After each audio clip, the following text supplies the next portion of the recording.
muito bom estar novamente com amigos aqui da cidade de Paranapanema, do Centro Espírita Discípulos de Jesus. Hoje é dia 20 de janeiro de 2023, nossa primeira palestra nesse ano aqui. Espero que possamos fazer muitas outras. São precisamente 20 horas e hoje nós trazemos um tema bastante interessante para o momento de hoje, para as coisas que nós estamos passando. O que nós estamos trazendo hoje é resiliência e fé. Nos dias de hoje, se nós olharmos à nossa volta, nós veremos que parece que tudo continua igual, mas se nós estendermos a nossa visão e observarmos ao menos a nossa cidade como um todo, aí nós já perceberemos algumas diferenças de tempos passados. Se ampliarmos a nossa observação para o nosso Brasil, aí nós teremos a certeza de que muita coisa mudou. Agora, se nós voltarmos a nossa atenção para o que está acontecendo no mundo, para nós ficará evidente que tudo mudou. E eu estou me referindo às pessoas, aos costumes, às leis, aos governos, às famílias, à moralidade e principalmente às religiões. Se você fizer hoje uma enquete, uma pergunta para qualquer um, e nessa pergunta você disser, as pessoas de agora melhoraram ou pioraram? A maioria das pessoas vão te responder, a humanidade piorou. E eu digo, meus irmãos, isso não é verdade. A humanidade não piorou.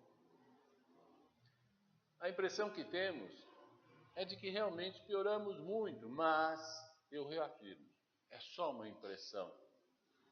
Porque o ser humano é um espírito que conduz um corpo de carne, movimenta esse corpo de carne. E nós sabemos que o espírito não regride. O espírito ou estaciona ou progride, sempre. Tá? Então o progresso do espírito é constante. O que aconteceu com a humanidade é que ela se descuidou, é que ela permitiu que os espíritos, muitos deles inteligentes, mas de baixa evolução moral, de baixos princípios, chegassem a posições de poder em quase todos os países do mundo. Em quase todos os países do mundo, as posições de poder estão na mão de espíritos de baixa moral. Aproveito para comentar um pouco sobre isso. Eles pegaram essa oportunidade que estão tendo dessas posições de governo, né? E estão procurando aplicar a toda a humanidade os seus próprios vícios, os seus defeitos, como, por exemplo, a corrupção, a sexualização desregrada, a dominação e a escravidão, mesmo sendo uma escravidão branca, a liberação das drogas, liberação da criminalidade, a destruição da família sagrada, a extinção do cristianismo e o extermínio em massa da população. Qualquer um, ao ouvir este resumo, esse diagnóstico de como anda a governança, dirá que nós estamos chegando ao final dos tempos. Qualquer um vai dizer, estamos no final dos tempos. Eu também digo. Eu digo que estamos chegando ao final dos tempos. E é isso mesmo que está acontecendo, pois estamos chegando ao final dos tempos de maldade. Sim, estamos chegando ao final dos tempos de maldade. E vamos começar um novo tempo, que é o tempo de bondade. Nós vamos começar, dentro de alguns anos, os tempos de bondade. Nós estamos num período de transição de um mundo de expiações e provas, onde a humanidade, no seu todo, pratica muito mais o mal do que o bem. Então, o mundo de expiação e prova, ele se caracteriza pela humanidade dele, pelos seus habitantes, praticarem muito mais o mal do que o bem. E nós vamos passar nas próximas 3 ou 4 décadas a nos tornar um mundo de regeneração, onde a humanidade praticará muito mais o bem do que o mal. Então, um mundo de regeneração que está vindo, a humanidade deixará de praticar tanto o mal para praticar muito mais o bem. Isso acontecerá, como eu acabei de dizer, nas próximas décadas. Então, a batalha que está sendo travada é entre o bem e o mal. E ela acontece tanto aqui na esfera física, quanto no mundo espiritual. Os líderes malignos que se aprazem ou que sentem prazer na prática de seus vícios, tentam desesperadamente fazer a humanidade se manter como está, ou seja, praticando mais o mal. O que eles querem com isso, tudo que estão querendo incutir em nós? Que nós continuemos sendo um mundo de expiação e prova, que nós continuemos praticando muito mais o mal do que o bem. Enquanto isso, os enviados divinos estão lutando arduamente o bom combate, encaminhando, arrastando o rebanho de Jesus para o bom caminho, para a senda do Cristo. Lembremos o que disse Jesus aos seus discípulos. Vamos lembrar Jesus. Numa passagem, Jesus disse assim: eu vim para lançar fogo sobre a terra. E como eu gostaria que já estivesse aceso. Olha o que Jesus disse. Nem parece Jesus dizendo isso, né? Eu vim para lançar fogo à terra. E como eu gostaria que já estivesse aceso. Pois então, irmãos, o fogo que Jesus veio lançar já acendeu. E ele está queimando sobre a face da terra. Jesus disse muito mais. Vamos ver lá no nosso Evangelho segundo o Espiritismo, lá no capítulo 23, cujo tema é estranha moral. No item 9, diz assim: não vim trazer a paz, mas a espada, a divisão. Na verdade, Jesus disse uma frase mais completa. Ele disse assim: não penseis que eu tenha vindo trazer a paz à terra. Não vim trazer a paz, mas a espada. Porquanto eu vim para separar seu pai do filho, de sua mãe separar a sua filha, de sua sogra separar a sua nora. E o homem terá por inimigos os da sua própria casa. Isso está em Mateus 10, parágrafo 34, 35 e 36. Nos dias de hoje, nós estamos vendo as escolas ensinando os filhos a não terem respeito com os pais, Nós estamos vendo as escolas querendo que o Estado seja responsável pelas crianças e não os pais.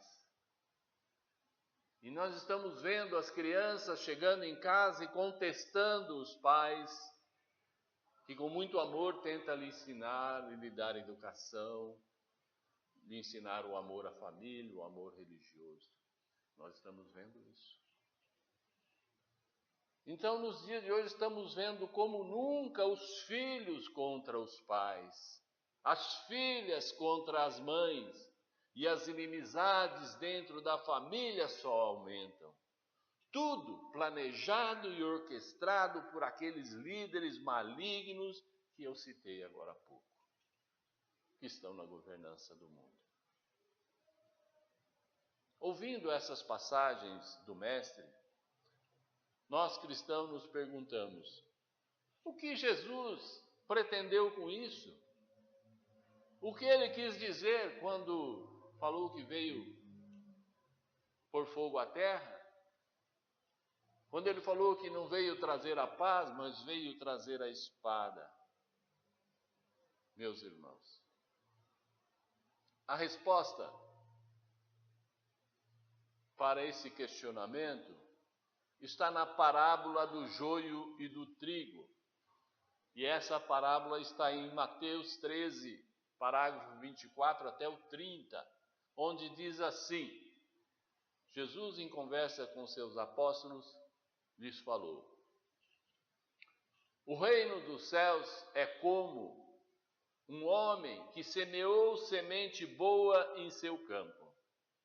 Mas, enquanto todos dormiam, veio seu inimigo e semeou o joio no meio do trigo e se foi furtivamente.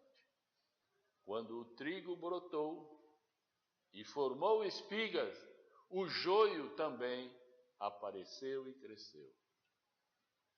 Os servos do dono do campo dirigiram-se a ele dizendo: o senhor não semeou uma semente boa em seu campo?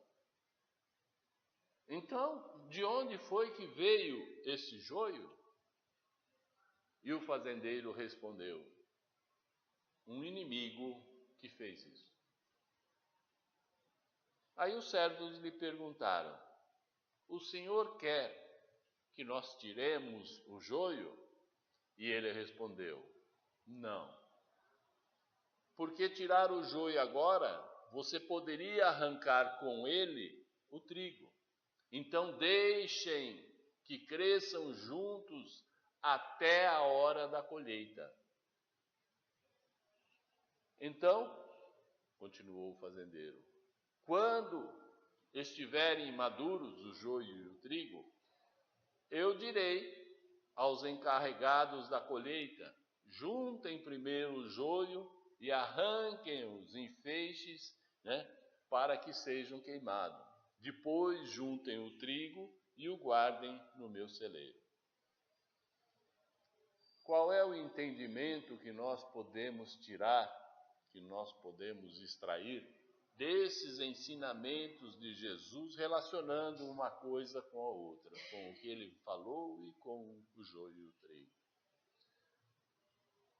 Bom, desses ensinamentos nós podemos traçar um paralelo com o que está acontecendo hoje. Lembrando que o joio, ao conviver com o trigo, ele prejudica muito o crescimento desse sagrado alimento. Prejudica muito essa convivência. O joio é muito parecido com o trigo. E se os dois estiverem misturados do mesmo tamanho, fica difícil você extrair o joio sem arrancar trigo junto, sem erradicar o trigo junto com a erradicação do joio, tá? E sem, então, prejudicar a lavoura, eliminando muito trigo, que é o alimento. Então, não é uma boa alternativa. Agora, nós sabemos que o joio, em condições apropriadas, ele cresce mais do que o trigo. E ele se destaca, ele fica por cima. Tá? Então ele crescendo mais, ele se desponta. De certa forma, ele chega até a sufocar o trigo, se nada for feito. Tá? Então ele até aniquilaria o trigo, se nada se fizer. Acontece que o Senhor da lavra, né, sabe que quando o joio se destaca do trigo, está na hora de mandar os trabalhadores ceifarem, cortarem a parte que se sobrepôs ao trigo, tá? Ceifarem o joio que estará totalmente exposto. E aí o que vai sobrar é só o trigo. Lembram de uma outra passagem de Jesus? Quando o bom pastor disse que nenhuma ovelha do Senhor se perderá do rebanho. Jesus disse que nenhuma ovelha do Senhor se perderá do rebanho. A mesma coisa fez o dono da fazenda. Só vai tirar o joio. O trigo todo será preservado. Então, todos aqueles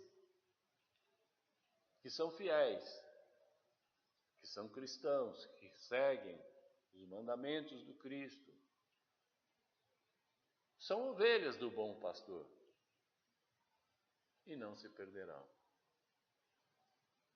Qual é a comparação, então, com essas informações que nós podemos fazer com os dias de hoje?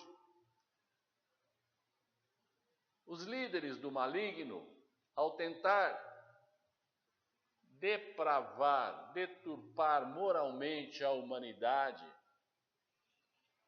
deram interpretações invertidas às leis. Nós estamos vendo essas coisas acontecerem. Interpretações invertidas às leis, né? Inverteram os usos e os costumes dos homens. E com isso, nós estamos vendo hoje aberrações como incentivo à pedofilia, como mudança de sexo infantil, discriminação racial e tudo aquilo que eu acabei de mencionar anteriormente. Todos nós somos cheios de defeitos. Todos nós. Nós não somos muito diferentes dos que a gente às vezes critica. Mas todos nós temos defeito, mas entre nós, alguns têm poucos, outros têm um pouco mais, outros têm muitos, e alguns têm vícios que nós nem sequer imaginamos que existem. Nós não fazemos a mínima ideia que existem.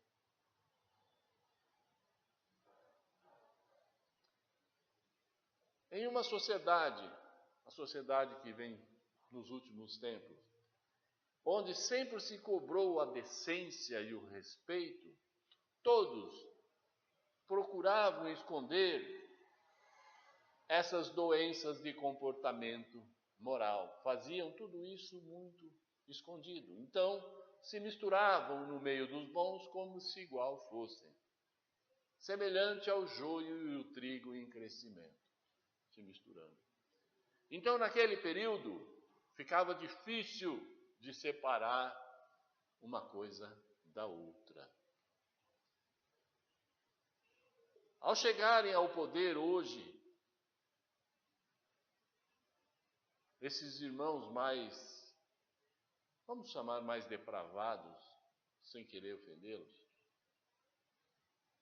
com a inversão dos valores, e a permissividade das leis, interpretadas ao contrário às avessas, todos aqueles que têm vícios exagerados e inimagináveis se sentiram seguros em não ter que mais se esconder, dando assim asas aos seus descontroles e se expondo sem nenhum escrúpulo e sem nenhum cuidado, como o joio se destacando do trigo. E hoje ficou evidente quem é quem tem bom comportamento e quem não tem. Está feito a separação. Pronto. O joio está se destacando do trigo. E a qualquer hora, ouçam bem, a qualquer hora poderá acontecer a ceifa a mando do Senhor. Restando na lavoura somente o divino alimento, o trigo. Por isso que dentro de algum tempo restará na humanidade aqueles que praticam mais o bem do que o mal. Nós estamos vendo hoje uma escalada rápida e agressiva de tudo que é ruim.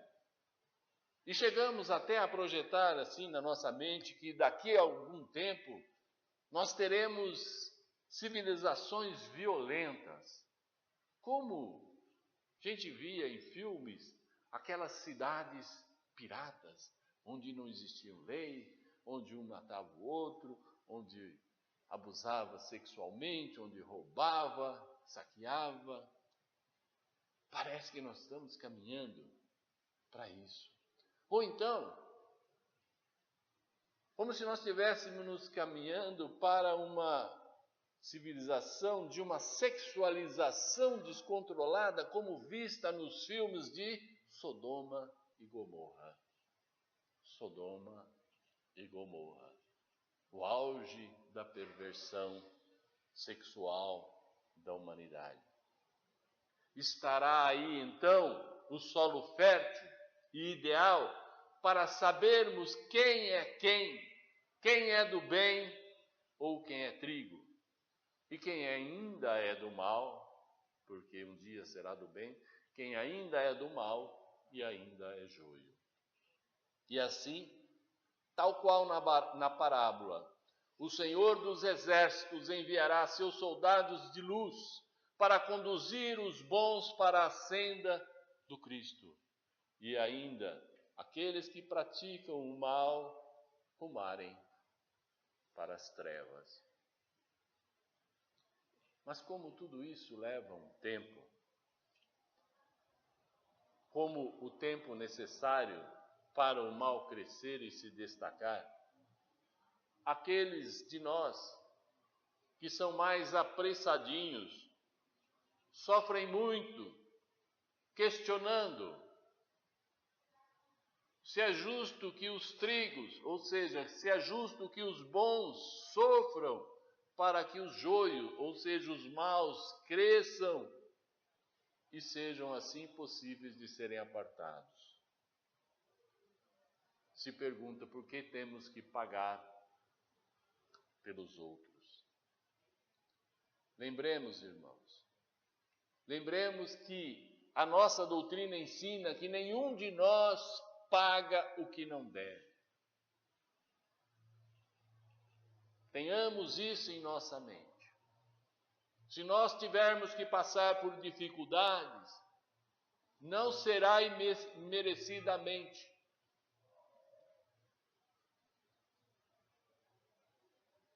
Saibamos que esses tempos difíceis que estamos enfrentando e que iremos ainda enfrentar, talvez piores, servirá para que resgatemos uma parte das dívidas que assumimos em vidas passadas e talvez uma parte até das que assumimos nessa. E o que é que nós temos que fazer para nos equilibrar, nos controlar e passar bem e melhor esse difícil período que se avizinha? O que é que nós temos que fazer para vencer essa etapa? E a resposta para isso é o nosso tema de hoje. Resiliência e fé. É disso que nós precisamos. Resiliência e fé. para passarmos por este período. Resiliência é um termo usado em diversas áreas do conhecimento, tais como na administração, na ecologia, na física, mas principalmente na psicologia. Resiliência é a capacidade de voltar ao estado natural ou ao estado normal. Resiliência é a capacidade de voltar ao estado normal, ao seu estado natural. No campo da física, resiliência é uma característica mecânica que define o grau de elasticidade ou nível de resistência diante da ação ou do choque de materiais. Por exemplo, pensemos numa mola. Você estica essa mola, ou você comprime essa mola, ou então você torce essa mola. E ao soltá-la, ela naturalmente volta ao seu estado normal, ao seu estado natural. Se eu ultrapassar o grau de elasticidade dessa mola, ou seja, esticar mais do que ela consegue ser esticada, ela vai se romper. Se eu torcer mais do que ela resiste, ela irá se romper. Saindo da física, no campo da psicologia, resiliência significa resistência e adaptação ao estresse, à dificuldade e à adversidade. Se uma pessoa, após passar por um forte estresse ou uma experiência difícil, consegue se definir se ela é resiliente quando ela se mostra capaz de se adaptar e voltar a seu estado habitual de saúde, ou seja, seu estado físico e mental ela voltar ao normal. Assim, podemos definir resiliência como a capacidade natural de se recuperar, enfrentando e superando adversidades sem se deixar abater ou se deixar abalar. Para se definir um comportamento resiliente, é preciso levar em conta 2 fatores.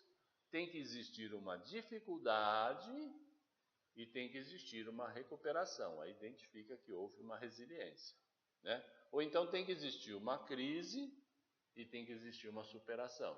Aí, resiliência. Então, a pessoa resiliente é aquela que compreende o problema que está diante dela e mobiliza recursos suficientes e necessários para superá-lo. Saibamos que o indivíduo resiliente não é um super-homem e nem é inatingível, não é invulnerável e muito menos blindado. Ele pode, algumas vezes, nem conseguir sair ileso de uma situação difícil, de uma situação adversa, mas, de uma forma eficiente, ele sempre fará uso da sua força interior para lidar com a crise e sempre sairá, mesmo não sendo um vencedor, ele sairá dela bem mais fortalecido, porque ele lutou. Pessoas resilientes não são livres de problemas. Elas apenas enfrentam e o superam sem desmoronar. Mas se nós ainda não somos resilientes, como podemos vir a ser?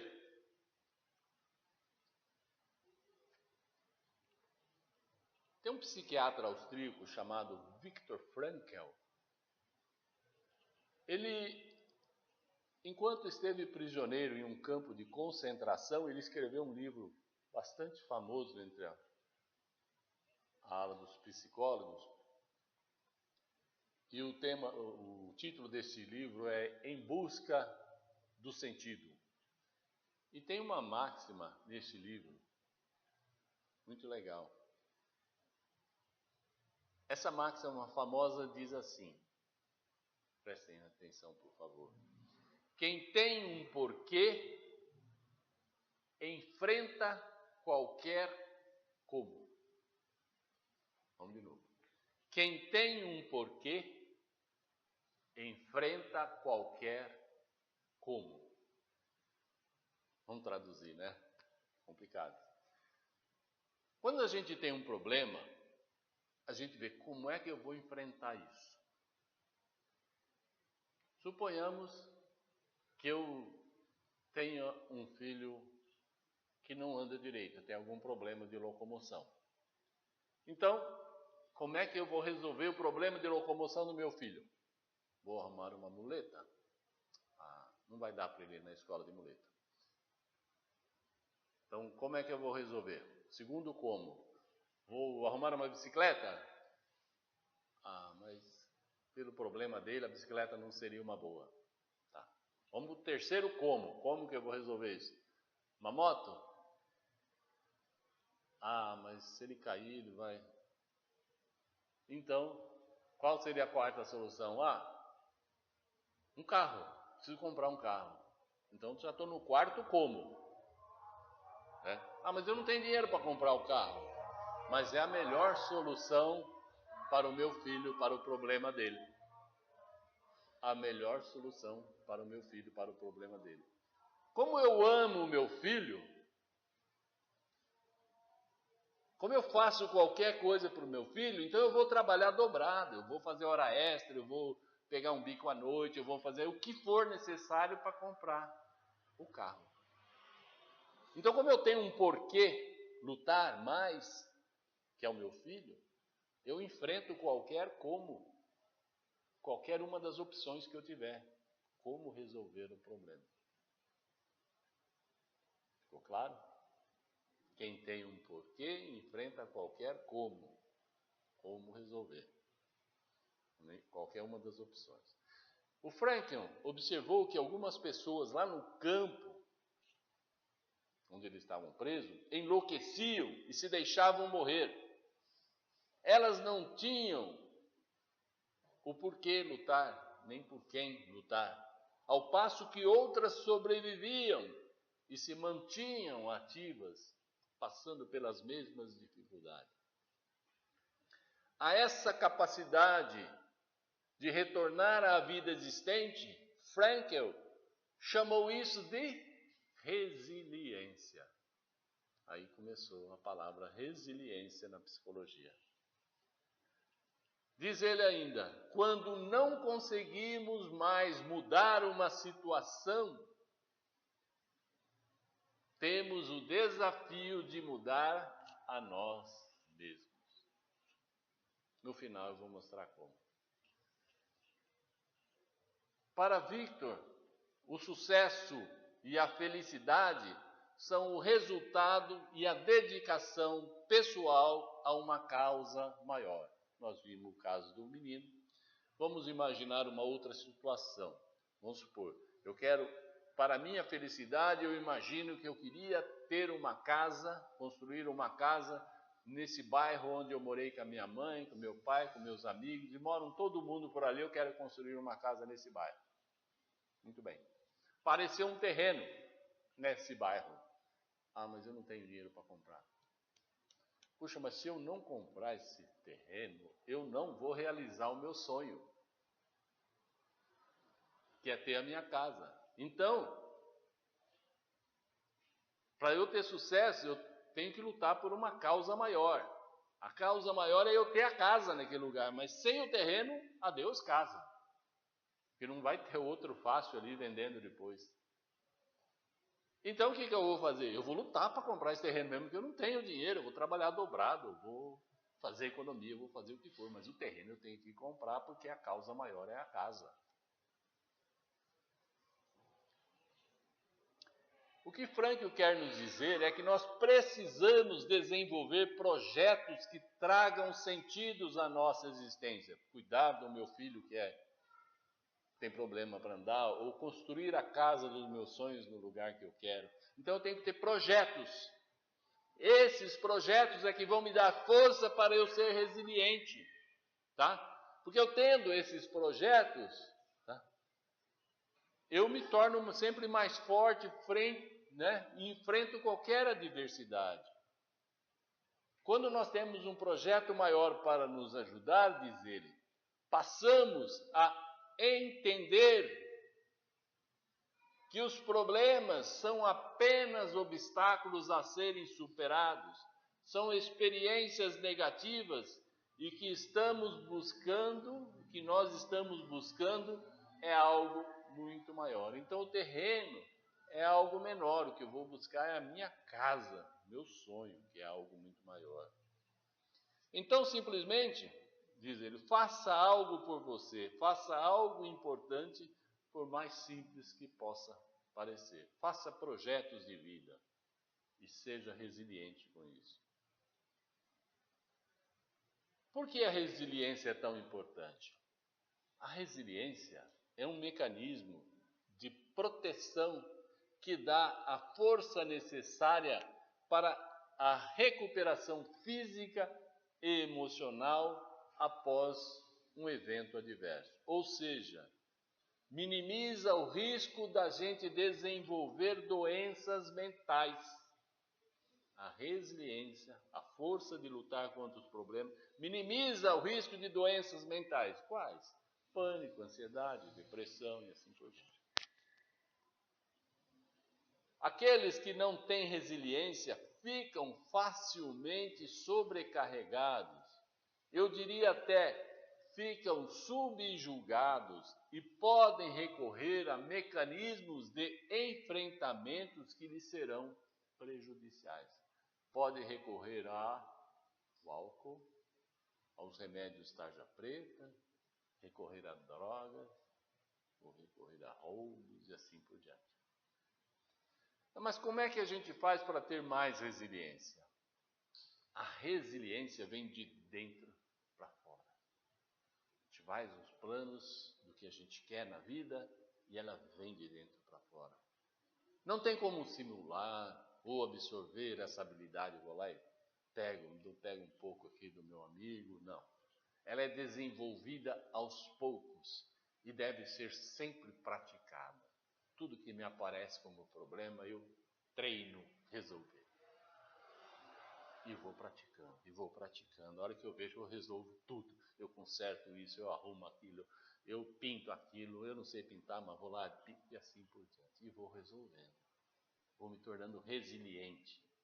Por isso, a autoconsciência é o primeiro aspecto a ser trabalhado.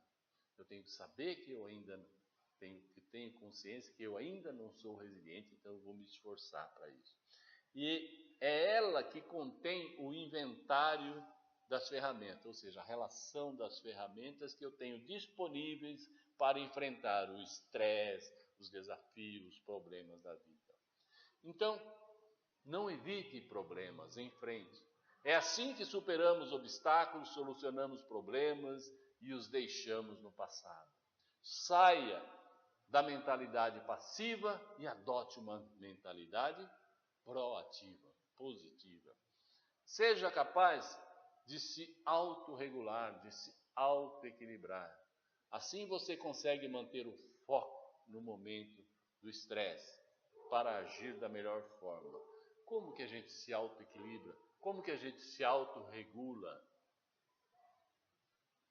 Através de exercícios como respiração. Aprender a respirar a hora que eu estou nervoso. Meditação. Fazer caminhada. Fazer uma pescaria. Praticar um esporte. Fazer coisas que funcionam, que faz a gente se sentir bem. Seja um praticante do otimismo. Pessoas otimistas não perdem a esperança. Tem gente que tudo que acontece, comigo só acontece. Não, seja otimista. Aconteceu, mas não vai acontecer sempre. Eu vou dar um jeito. Seja otimista. Tá? Pessoas otimistas não perdem a esperança e tendem a se sentirem no controle dos seus resultados. A resiliência tem forte participação na percepção de felicidade, de bem-estar e de qualidade de vida. Quanto mais resiliente for a pessoa, menos sofrimento ela vai ter e verá com mais facilidade as oportunidades que a vida lhe oferece.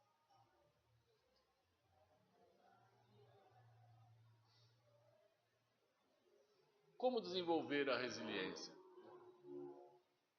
Há muitos fatores que contribuem para o desenvolvimento da resiliência.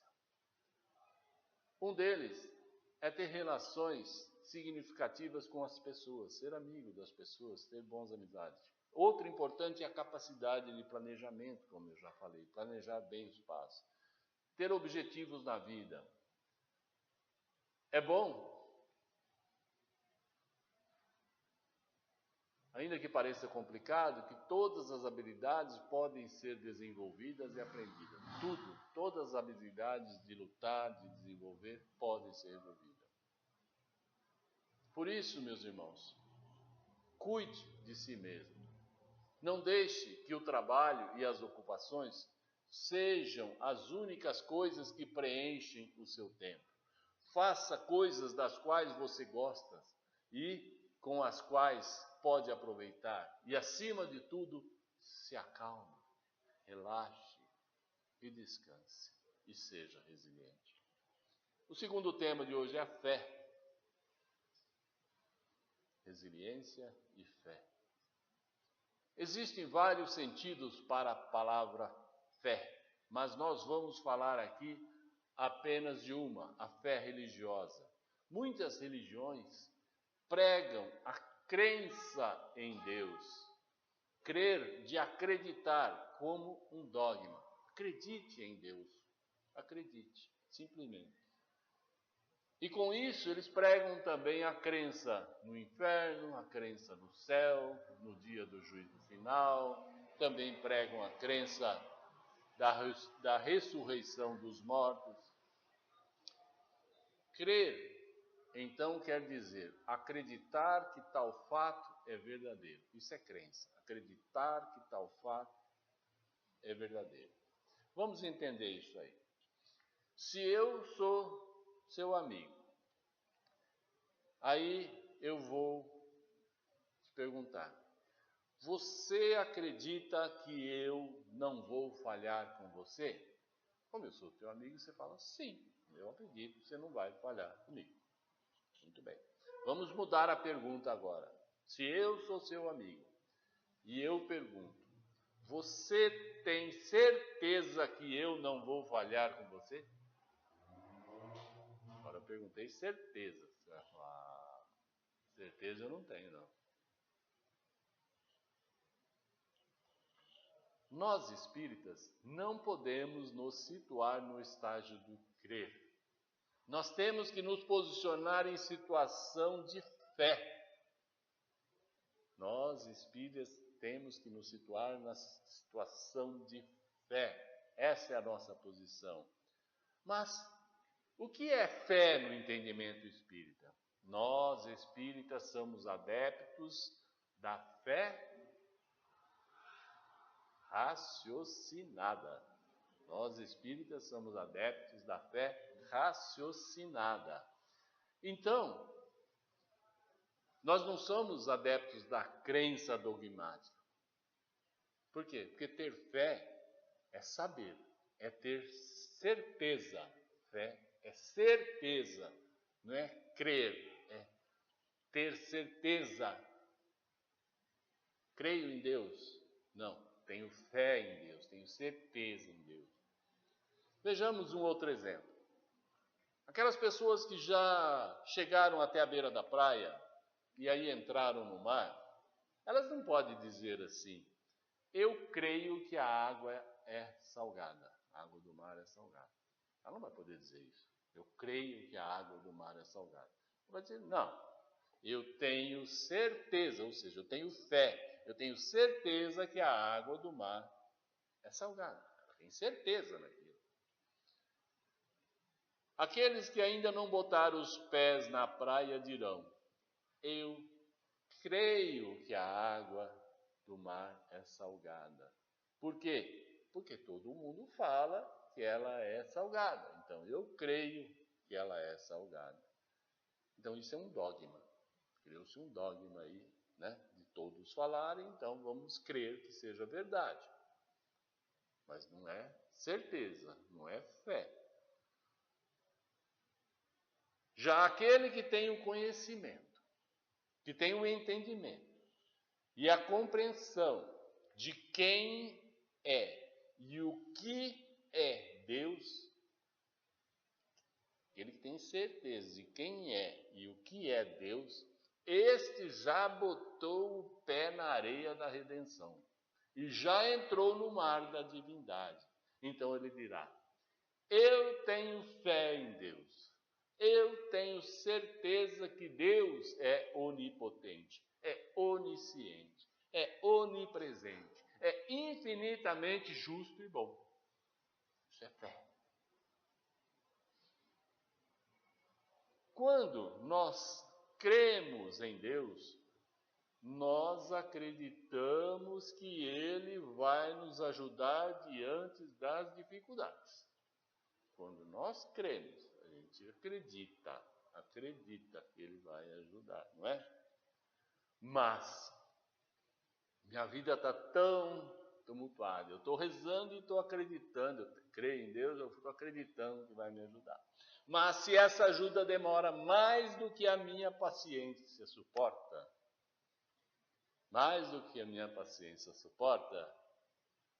então nós desacreditamos que a ajuda divina virá e muitas vezes até duvidamos que Ele exista.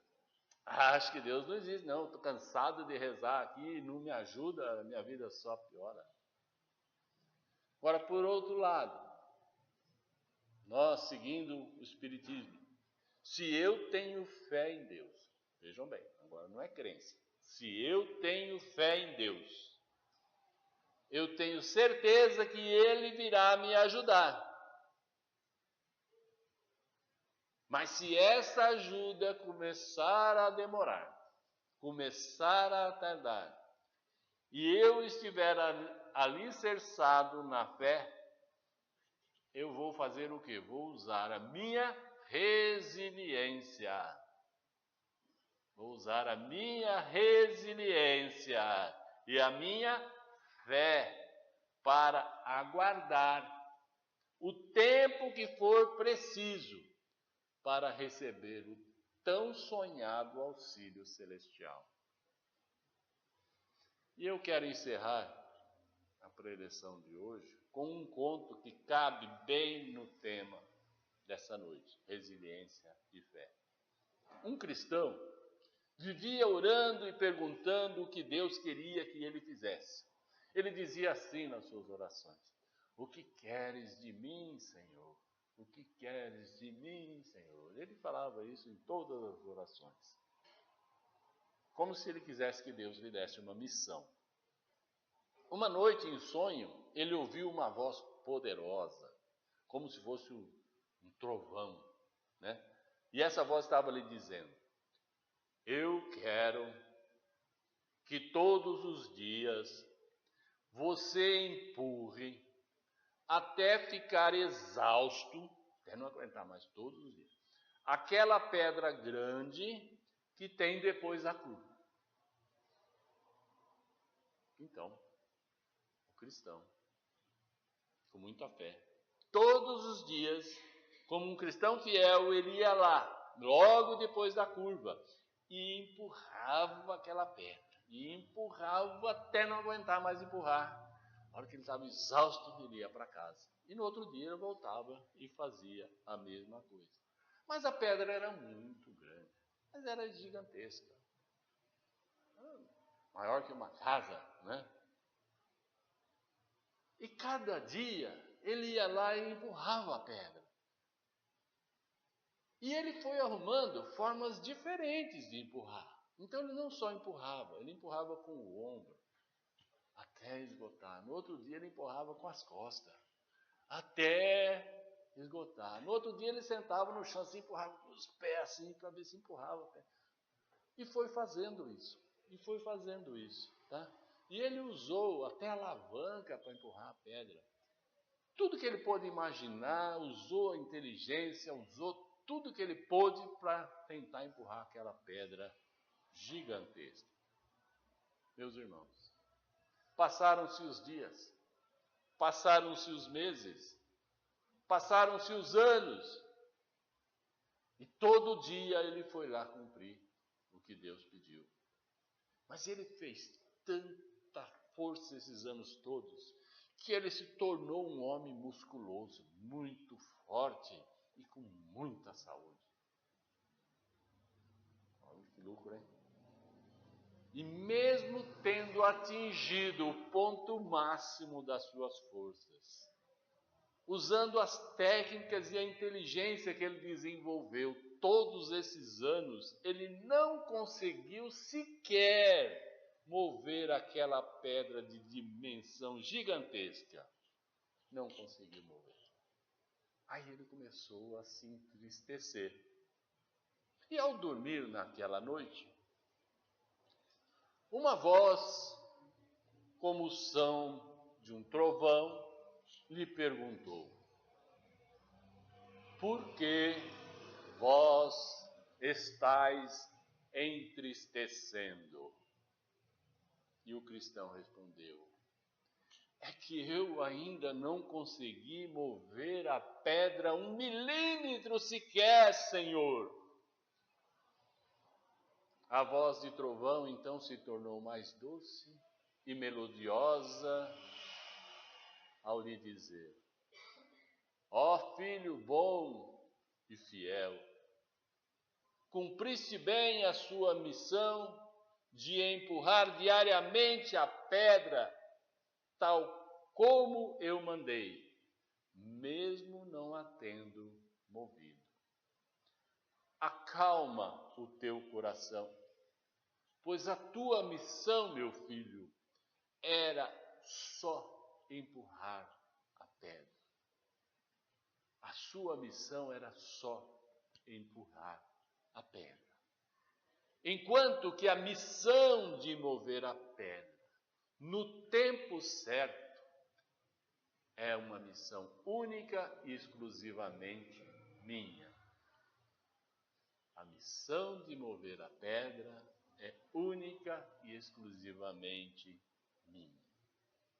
Então eu conclamo a todos os irmãos aqui presentes, aqueles que estão me vendo na internet, que nós continuemos com muita resiliência, com muita fé, empurrando a pedra desta nossa vida e deixemos o resto por conta de Deus, que a missão de mexer a nossa pedra é do nosso Pai maravilhoso. Que o Senhor nosso Deus abençoe a todos, que Jesus nos ilumine, que assim seja. Muito obrigado.